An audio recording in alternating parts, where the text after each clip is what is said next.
Okay, so I think I'm gonna have to meditate every time before I go out for a drive because I don't understand why I can't have a day of driving without people and their flipping Trump derangement syndrome. So just the other day, yesterday, a guy was telling me how his life hasn't been the same for 2 years. This 2 years has been so rough for him. It's been so hard, right? After I pick him up in front of his nice house in Austin with, of course, a Beto sign and that those stupid signs, Black Lives Matter, women's rights are human's rights. No human is illegal. Science is real, love is love, and kindness is everything.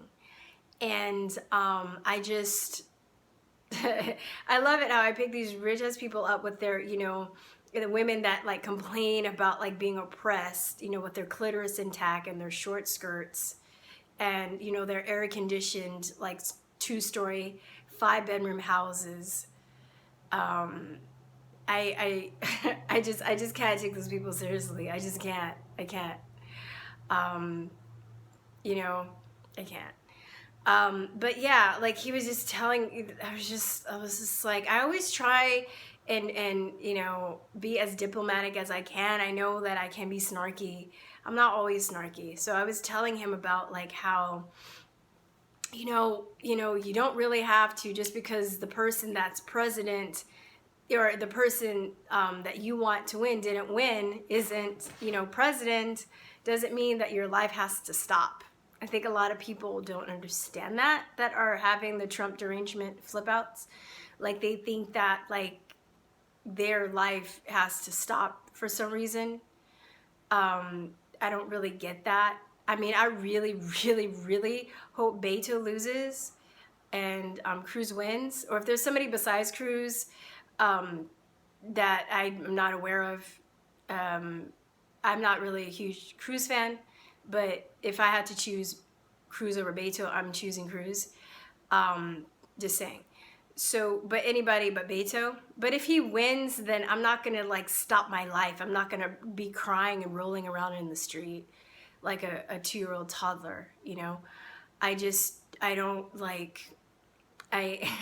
I'm like, I'll be mad for like a day and then I'll get over it. You know what I mean? Like, I'm not gonna waste my life like that. I don't, I know if Beto loses, or I should say when I shouldn't say when, I'm not gonna get arrogant. I don't know what's gonna happen. But if he loses, I know there's probably gonna be riots. So I'm gonna get at least a week's worth of food ready, just in case. But yeah, so that happened yesterday, and then tonight, 2 in one night, actually. One woman and her friend get in, and they're older women, they're older white women, and they're nice ladies. They were talking about, she was taking a long time to say goodbye to her daughter, and she was apologetic. I was like, it's fine, like it was like my last ride anyway. And I was like, oh, I miss my mom too, so we were talking about other stuff and traveling. We were having a really good conversation, and I was talking to her about how I wanted to visit Iceland, and how I think they're really cool bands that are coming out, like Sigur Rós and Bjork and what is that one, Kaleo, and there's Roy Shop or whatever. I like really weird world music, interesting music, and we were having a great conversation. Then I was saying that somebody told me years ago, whoever was ruling Iceland told them that they couldn't sing, and they weren't allowed to sing for like 500 years, and they cut out your tongue if you sang. And I was like, I know that sounds outrageous. I don't know if that's true, but I would really like to know more about that, if that's like a myth or whatever, if that really happened. Like, that's crazy. And she was like, well, that's not crazy when you have people like Trump in office. I was like, oh my flipping God, are you serious? Can we just have a nice conversation about, traveling and music and Iceland? So like, she had to bring Trump into Iceland. Okay. So then, what was it, earlier tonight, there was this guy that got in, and he wanted to tell me how racist this country was. And I was like, well, I don't really feel like that. I know there has been, but that, you know, like I think that's being in a victim mentality, you know, to always, you know, have your mind on racism like all the time. And I told him, I was like, I grew up in South Central LA. My dad has had mishaps with the police department, and he still doesn't have that victim mentality. He doesn't have that victim mentality, and he's not angry at white people. And he's the one that has even sat me down and told me, despite his, you know, mishaps or, you know, incidences with policemen, he's also had good incidences with policemen. And not all, you know, people are people, so you're gonna have good cops and bad cops. My dad, even though he's had some fucked up situations with policemen, he will also say that, you know, and he's never instilled that victim mentality inside me. So I was telling this guy that, and then he's like, what are you, an Alex Jones fan? I was like, are you flipping kidding me? Are you kidding me? Are you serious? Like, I didn't say that. But then, you know, he starts going about like, oh, it's this, you know, this racism in this country is built on white supremacy. He's a white guy, and I'm thinking, well, if it was really that racist, do you think that you would need to tell me? Like, I would know, right? Because I'm black. I mean, I don't know. I'm just, you know, saying. But and then I was trying to be diplomatic. You know, I've been really good, okay? I've been really good. But then I was just like, you know, because every time he was trying to get me to accept my, you know, victimhood of racism and despair and void of black darkness in life, I would like counter it and just not have it. So then when when he left, he was like, it was a good conversation. I was like, yeah, you know, have a great night. And he was like, oh, well, I believe that. And I was just like, I was like, I really meant that. I hope that you have a great night. Like, I'm not, you know, trying to like, you know, I don't know, put a hex on you. I don't know what you think. I don't know. So I'm just thinking, you know, I believe the law of attraction is real. And I'm just thinking, well, maybe I need to start meditating. Maybe I'm focusing too much on these people.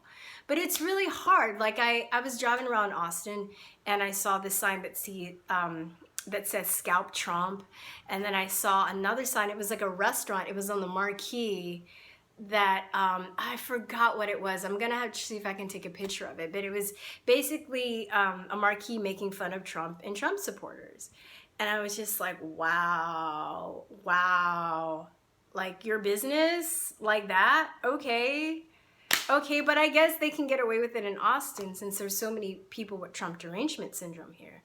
It's like, you know, like the demon Democrats are just, it's like they're taking everybody's chakras and you know, that are open and have voids in them, and, you know, people that are full of insecurity, and they're just like manipulating them and like sucking them. I've been picturing like this thing where they're just strings coming out from the Democratic Party and just hooking into people on a psychic level, because that's what it seems like. It seems something that's out of this world. And I just can't seem to escape it. I can't seem to have in a day without running into these people. So I have to like make videos and vent about it, because I think it's the only way at this point that I'm gonna, I mean, they're not driving me insane. I'm not gonna let them drive me insane. But I think that I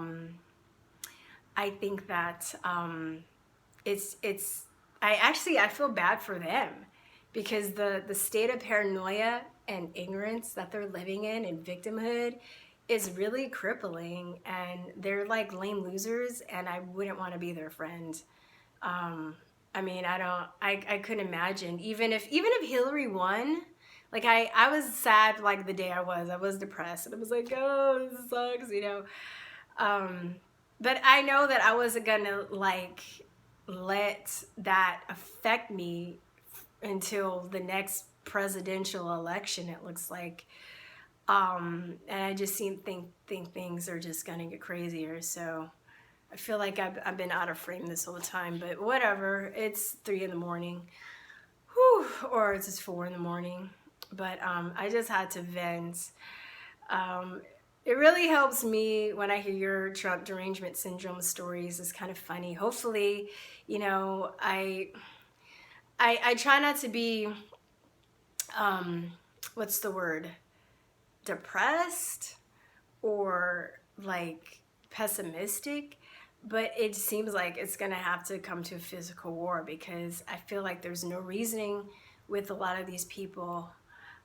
Some people, yeah, like especially the walk away movement has given me some hope, but there's also just like this radical bunch of like paranoid, like triggered, activated people that are just ready to pounce. Like they're already zombies. It's like they're already dead, you know? Like people that, you know, their son or daughter, they know their son or daughter for years, and then they find out they voted Trump, and then they're like, I can never speak to you again because you're a white supremacist. Really? Really? You know your son, your daughter, whatever, your person, your lover, your cousin, your friend.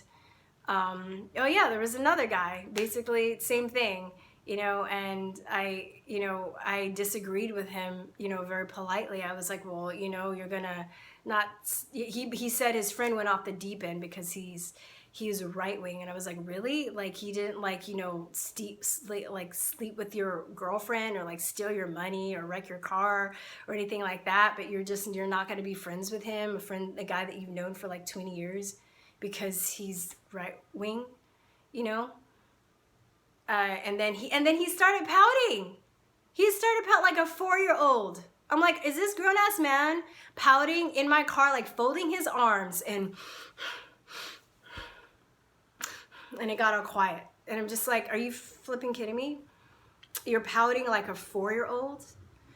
Anyway, I'm going off on a tangent, but I don't know what to do, except make videos about it and document this, because hopefully there's going to be a day where I can sit back and laugh at this, because this is just out of this world. I feel like I am like in a lucid dream, or I did some acid, or like I'm in just another dimension, because it's just so outrageous. But anyway, I want to hear some of your Trump derangement stories in the comments. I always feel good when I can relate to other people. And also, I hope you guys are enjoying the series, American and Unafraid. I think we're going to have another one. I don't know what the subject is going to be. So if you have any ideas, please put them in the comment section below. All right, guys, I will talk to you later. Peace, truth, and love. Bye. Mwah.